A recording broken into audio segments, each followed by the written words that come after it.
हर हर महादेव दोस्तों, आप सुन रहे थे मेरे साथ मैं तेरी हीर भाग 36।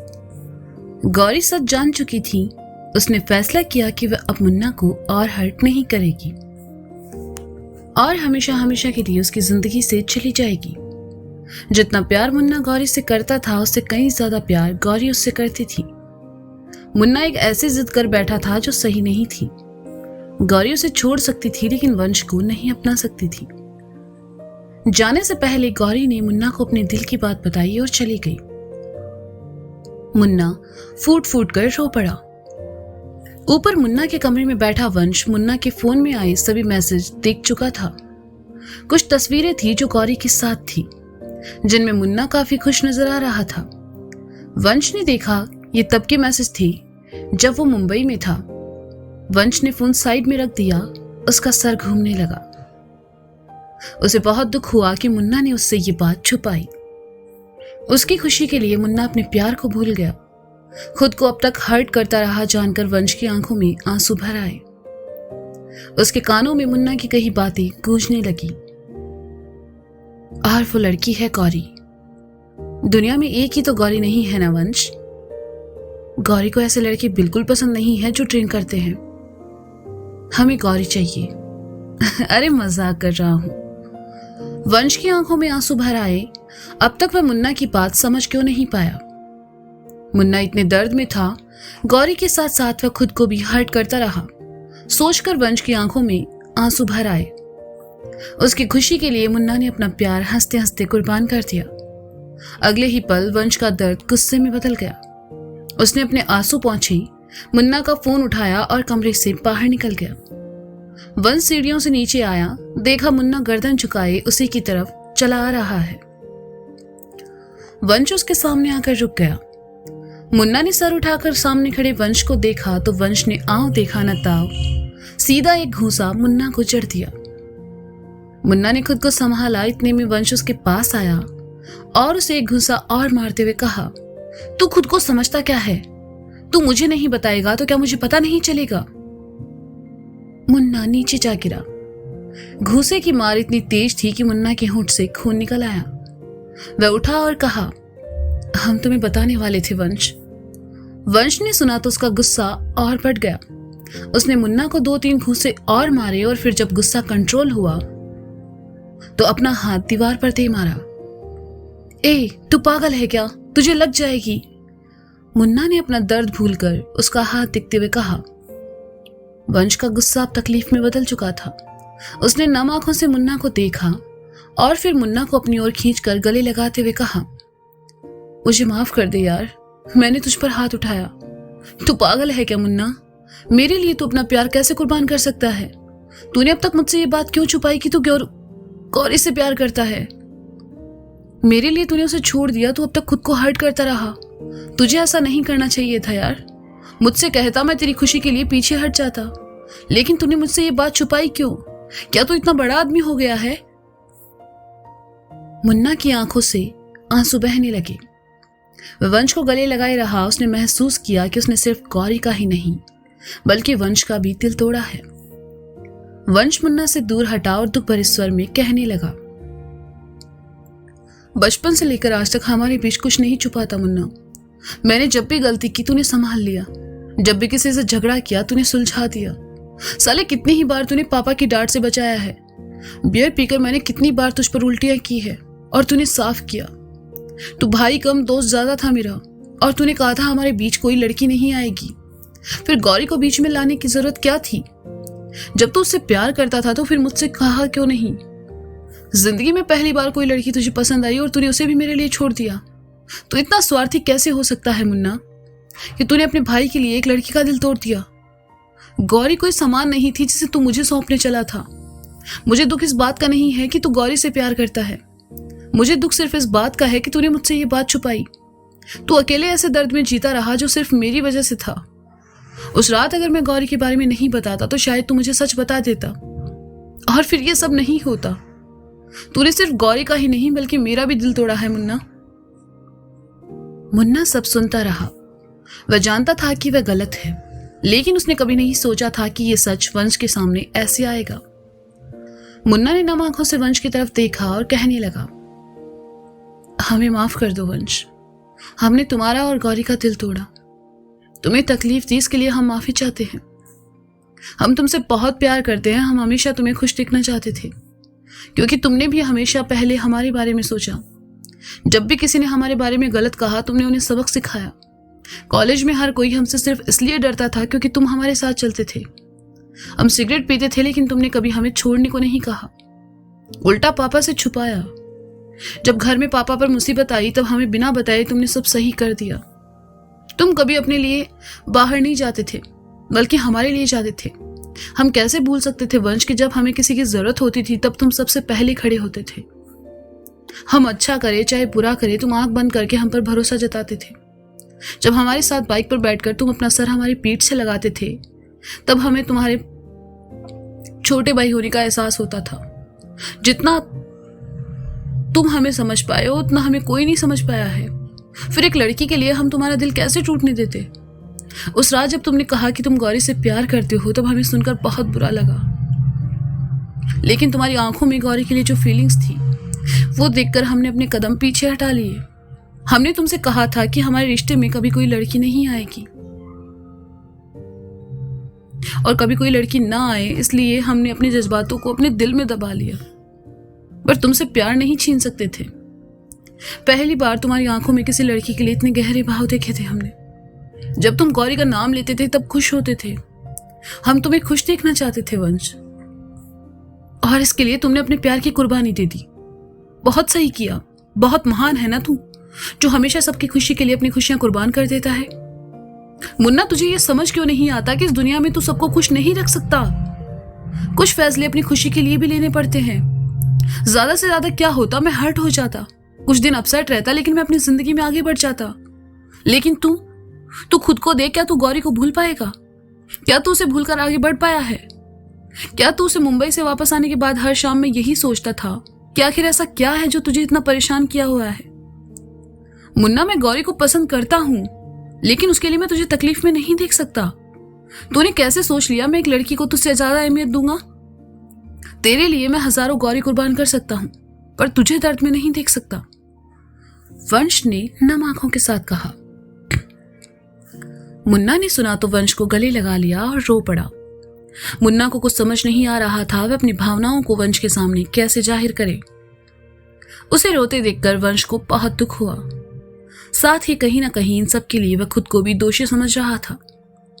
वंश मुन्ना की पीठ सहलाते हुए कहने लगा, मुझे गौरी नहीं चाहिए मुन्ना, वो तेरा पहला प्यार है, तू उसके लिए परफेक्ट है, मैं नहीं। मुन्ना ने सुना तो वंश से दूर हटा, और जैसे ही कुछ कहने को हुआ, वंश ने उसके होंठों को अपनी उंगलियों से बंद करते हुए कहा, मैं कुछ नहीं सुनूंगा। हमारे रिश्ते में सबसे खूबसूरत बात यह है मुन्ना, कि हम दोनों ही एक दूसरे की खुशी के लिए सब छोड़ सकते हैं, अपनी मोहब्बत भी। तूने मेरे लिए बहुत किया, अब मेरी बारी। वंश, तुम, मुन्ना ने कहना चाहा तो वंश ने मुस्कुराते हुए कहा, अगर गौरी तेरी नहीं हुई तो मेरी भी नहीं होगी मुन्ना।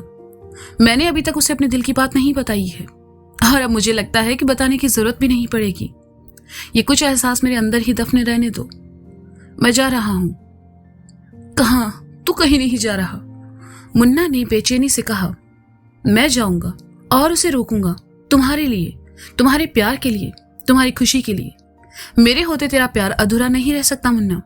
गौरी सिर्फ तेरी है। मैं जा रहा हूं, और तू अपना हुलिया सुधार और वहीं आजा जहां तुम दोनों के प्यार की शुरुआत हुई थी। कहते हुए वंश बाहर की तरफ जाने लगा। जाते जाते वह पलटा और खुशी से आकर मुन्ना के गले लगते हुए कहा, आई लव यू भैया, जल्दी आना, मैं और भाभी तुम्हारा इंतजार करेंगे। मुन्ना ने सुना तो उसकी आंखों में फिर आंसू भर आए।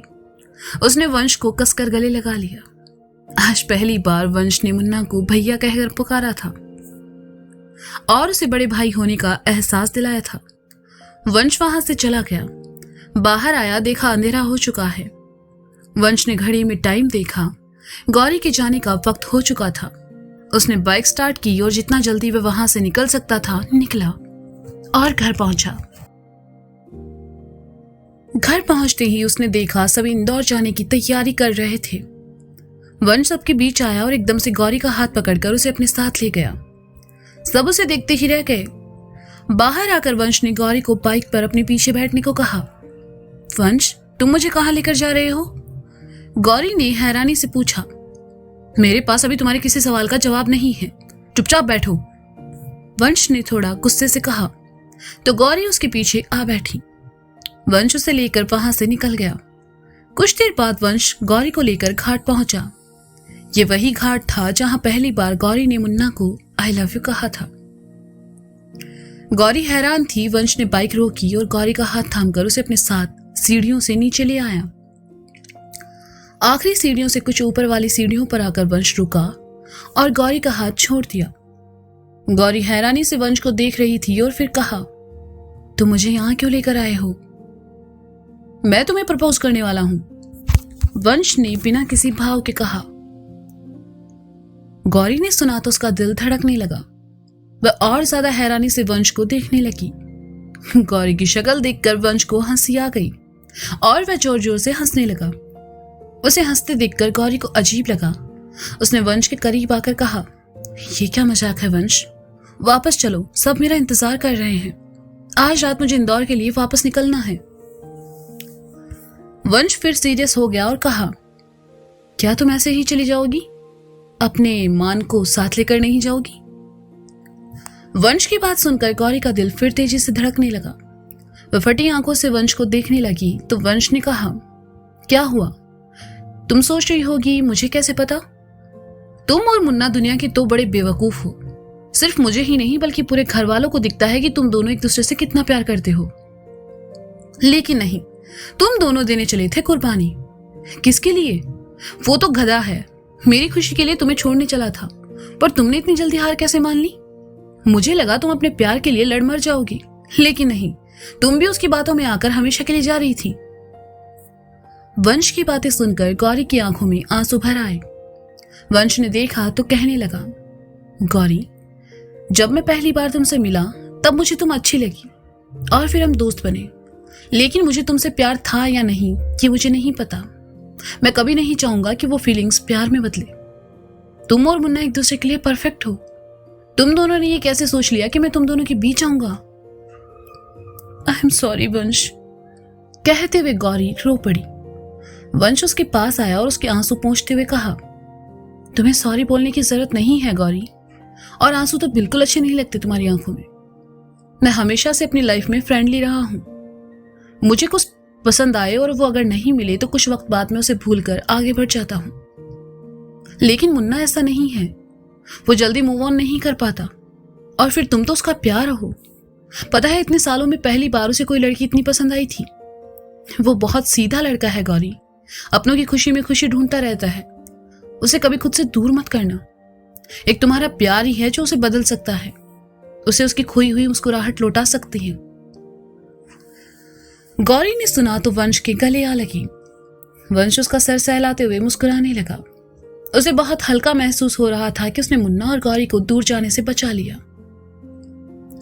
गौरी ने जब वंश की बात सुनी तो उसे एहसास हुआ कि वंश बहुत अच्छा इंसान है और वो मुन्ना से बहुत प्यार भी करता है। गौरी को रोते देखकर वंश ने उसे छेड़ने के लिए कहा, अगर कुछ देर ऐसे ही मेरे गले लगी रही तो मैं सच में तुम्हें प्रपोज कर दूंगा।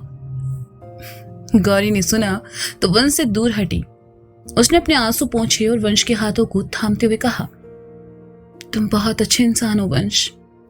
आज के वक्त में जहां एक भाई दूसरे भाई से नफरत करता है, वहीं तुम और मान एक दूसरे पर जान छिड़कते हो।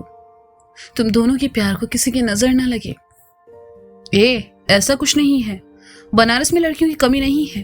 एक आवाज लगाऊंगा ना तो 50 दौड़ी चली आएंगी। वंश ने गौरी को हंसाने के लिए कहा और आखिर में गौरी मुस्कुरा उठी और कहा, हमेशा ऐसे ही रहना, खुश मिजाज। वंश ने देखा जहां वो और गौरी खड़े थे वहां से कुछ ही दूर मुन्ना खड़ा था। वंश मुस्कुरा उठा और गौरी से कहा, मैं तो ऐसे ही रहूंगा, फिलहाल हमारे भैया तुम्हारा इंतजार कर रहे हैं वहां। गौरी ने पलटकर देखा, मुन्ना खड़ा था। गौरी वापस वंश की तरफ पलटी तो वंश ने आंखों से उसे जाने का इशारा किया। गौरी मुन्ना की तरफ जाने लगी। गौरी को अपनी तरफ आते देखकर मुन्ना का दिल धड़कने लगा। मुन्ना को वो घाट, वो शाम आज भी याद थी। उसने देखा गौरी ने वही सफेद रंग का सूट पहना था, पैरों में पायल थी, कानों में झुमके और खुले बाल। जब वह पहली बार उसे इंदौर कॉलेज में टकराया था, मुन्ना नम आंखों से गौरी को अपने करीब आते देखता रहा। गौरी उसके सामने आकर खड़ी हो गई और उसे एकटक देखने लगी। दोनों के दिल एक ही लय में धड़क रहे थे। गौरी ने देखा मुन्ना के चेहरे पर हल्के चोट के निशान हैं और होंठ पर भी चोट लगी है। वह मुन्ना के करीब आई और उसकी चोट को छूकर देखा तो मुन्ना की आह निकल गई। दर्द हुआ क्या? गौरी ने पूछा। मुन्ना ने पहले हाँ में गर्दन हिलाई और फिर ना में। उसकी इस हरकत पर गौरी ने 3-4 बार उसकी चोट को जानबूझकर छू लिया। इस बार मुन्ना की सच में आह निकल गई। गौरी उसे घूरने लगी तो मुन्ना ने उसका हाथ पकड़कर उसे खुद से गले लगा लिया। मुन्ना के गले लगते ही गौरी का गुस्सा आंसुओं में बदल गया। उसने मुन्ना को कसकर गले लगा लिया। उसे एहसास हुआ कि अगर आज वो चली जाती तो शायद हमेशा हमेशा के लिए मुन्ना को खो देती। मुन्ना की आंखों में भी नमी तैर गई। उसने अपने लिए और गौरी को गले लगाए रखा। वंश नम आंखों से दोनों को देखता रहा और मुस्कुरा उठा। दूर मंदिर के बाहर बजते रेडियो की आवाज गौरी और मुन्ना के कानों में पड़ने लगी। मोह माया सब त्याग के मैं दाशी बन जाऊं, तुम बन जाओ बनारस, मैं काशी कहलाऊं, मैं बन जाऊं तेरी हीर। तो दोस्तों ये था मैं तेरी हीर भाग 36। इसका अगला भाग आप जल्द ही सुनेंगे मेरे साथ। तब तक के लिए शुक्रिया। Bye bye. अपना ख्याल रखिए और हाँ, सुनते रहें मैं तेरी हीर।